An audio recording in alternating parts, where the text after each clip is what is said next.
Jadam is back at it here to give everyone another Walking Dead Season 10 episode reaction video.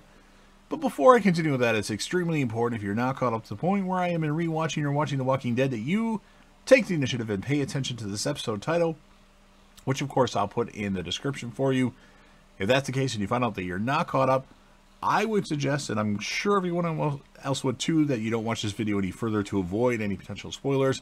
This will be The Walking Dead Season 10, episode number 11. The title of this episode is called Morningstar. This will be my reaction, review, recap of the episode, and it reminds me a lot of Game of Thrones Season 8, episode number 2, A Night in the Seven Kingdoms. If you've seen both of the episodes, you know what I mean. Not 100% accurate, but things that happen kind of mirror that particular episode. I can't remember which one came out first. I think that one came out just a few weeks before. That one came out in let's see, season 8 of Game of Thrones came out in April 14th, 2019. So it would have been a week later. So April 21st, I believe, if my memory is correct. I don't know. Just let me know in the comments section if you agree with what I'm saying. Eugene continues his conversations with Stephanie over the radio, and he discovers that she also saw the falling satellite and determines that she must be relatively nearby. Eugene tells her he is in Virginia, but she is still hesitant to reveal anything due to her community's strict rules about contact. And then Eugene allows her to select a time and place for them to meet, because Eugene really digs this Stephanie chick. And she says they will discuss it with others, or she'll discuss it with the others at her community. At the hilltop, Erin arrives with Mary, explaining that she wishes to see her nephew, Adam. Now, under the care, of course, of Earl. Earl does not allow it, as he doesn't want her to see Adam, remembering how her people abandoned him. Ezekiel, having been told by Jerry and Kelly about the events at the mine, tracks down Carol at Daryl's former camp in the woods and convinces her to return to the hilltop. Daryl and Lydia also return shortly after, warning that Alpha and her horde are coming. And then before leaving with the horde, Negan attempts to persuade Alpha that it would be better to terrorize the hilltop and make them bend the knee, another Game of Thrones thing, to her rather than slaughtering them. And she seems open to consider this, and the residents of the hilltop attempt to evacuate, but discover Alpha has blocked all roads leading out, with reanimated hanged hilltop guards dangling from trees along the road. Hilltop guards that we don't even know what their names are.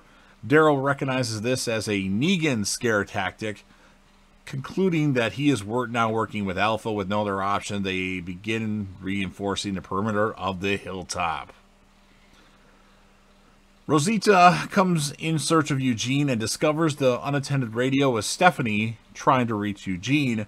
Rosita asks who she is, and Stephanie immediately falls quiet. Now, Eugene quickly rushes back in and attempts to smooth over the situation, but is unable to elicit a response from Stephanie, and he sternly asks Rosita to leave as he continues to attempt to reestablish communication with Stephanie. Carol visits Ezekiel and takes notice of the growing tumor, and the two make love because they think they might die. Mary attempts to see Adam, but is stopped by Alden, chastising her for her perceived role in the beheading of Enid, which she had she wasn't even there, I don't think, and others from the fair. Now, Rosita later finds Eugene rigging up defenses and encourages him not to give up on Stephanie, challenging him to kiss her. Knowing his long infatuation with her, he finds he is unable to, proving Rosita's point that he is very interested in Stephanie, and he resolves to keep trying to contact her. He does so singing an excerpt of When the Wild Wind Blows that he had refused to sing previously. When he finishes singing, she returns to the radio and completes the song. Stephanie apologizes for breaking contact and gives him coordinates to meet her in 1 week. Now, Daryl and Ezekiel meet before the battle, reconciling their past differences and disputes and promising each other that should one of them fall, the other would be in charge of leading the children out of harm's way, which is a very good moment.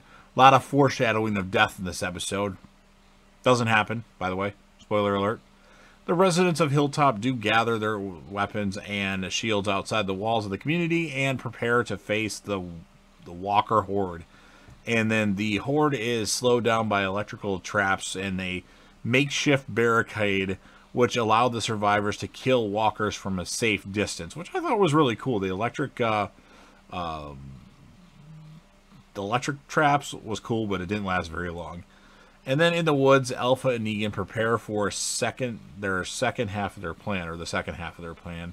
And Negan questions Alpha as he expected she would bring the Hilltop survivors into her group rather than kill them all. Alpha tells Negan that she does intend for the survivors to join her, but as part of her horde.